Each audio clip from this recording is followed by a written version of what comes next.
దేవునికి స్తోత్రములు. మీ అందరికీ నా వందనములు. ఈరోజు దేవుని వాగ్దానము. దావీదునకు చూపిన శాశ్వత కృపను మీకు చూపుదును. యెషయా గ్రంథము 55వ అధ్యాయం 3వ వచనము. మన ప్రభువును మన రక్షకుడైన యేసయ్య దావీదునకు చూపిన శాశ్వత కృపను మీకు చూపుదును అని మనతో సెలవిస్తున్నారు.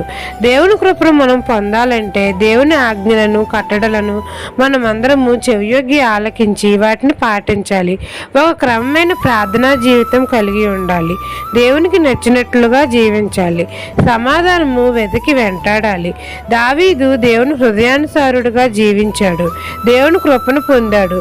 మనము కూడా దావీదులాగా శాశ్వతమైన కృపను పొందాలంటే దేవుని హృదయానుసారంగా జీవించాలి. దేవుని చిత్తాన్ని మనం అందరము నెరవేర్చాలి. అప్పుడు మన తండ్రి మనతో నిత్య నిబంధన చేస్తాడు. దావీదునకు చూపిన శాశ్వత కృపను మన అందరికీ చూపుతాడు, మనకు దయచేస్తాడు. ఈ దిన వాగ్దానం మీ నా జీవితంలో నెరవేరాలని కోరుకుంటూ దేవుని సువార్త పరిచర్యలో మీ సహోదరి. ఆమెన్.